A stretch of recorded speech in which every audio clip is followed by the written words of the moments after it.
అదేవిధంగా ఇప్పుడు షిరిడి సాయి అనే కంపెనీకి వేల కోట్లు దోచిపెడుతున్నారు. ఎలక్ట్రికల్స్. ఇండోసోల్ అనే కంపెనీ 8,000 ఎకరాలు ఇచ్చారండి.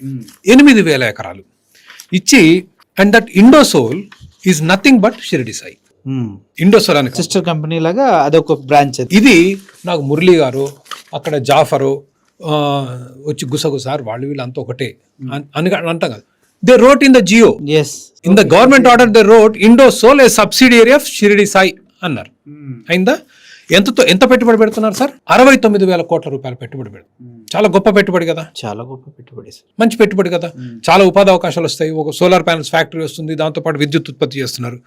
సబ్సిడీ ఎంత అంటే వాళ్ళకి ఇచ్చేది 30% ఉంటుంది. 41,000 కోట్లు. 40 అంతేనా? Just very good. 60%, 60%, 160% ప్రభుత్వం ఇచ్చిందా?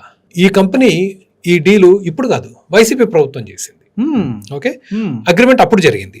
ఎంత ఇస్తా ఉన్నారు జగన్మోహన్ రెడ్డి గారు? 27,000 కోట్లు ఇస్తా ఉన్నారు. ఓకే ఓకే, ఎంత? అది 39% సబ్సిడీ. ఓకే, మన మంచి ప్రభుత్వం వచ్చింది ఇప్పుడు. ఎందుకంటే మరి ఆయన వ్యతిరేకించాడు, మరి నేను వీళ్ళని సమర్థించాను కదా. అవును, మన మంచి ప్రభుత్వం వచ్చింది. వీళ్ళు additional incentive request, Shirdi Sai గారు అడిషనల్ ఇన్సెంటివ్ రిక్వెస్ట్ అంటే ఇంకో 15,000 కోట్లు పెట్టుబడి సబ్సిడీ, 25% క్యాపిటల్ సబ్సిడీ ఇచ్చారు. అసలు 69,000 కోట్ల 41 కోట్ల సబ్సిడీ అనేది అసలు మరి అసలు ఏం వ్యాపారం? అది 70% ప్రభుత్వం ఇస్తే ఏం వ్యాపారం సార్? ఎవరిని మోసం చేస్తున్నారు? అసలు ఎక్కడుంది అట్లాంటి వ్యాపారాలు? ఇప్పుడు మీరు ఒక రేపు ఫ్యాక్టరీ ఏదో పెడదాం అనుకుంటారు సార్, మీకు 70% గవర్నమెంట్ ఇస్తే ఇంకా అది వేరే వాళ్ళు అసలు ఎట్లా పోటీ పడతారు? ఏం వ్యాపారం అది? దట్టు మోనోపోలీలో ఒకరికే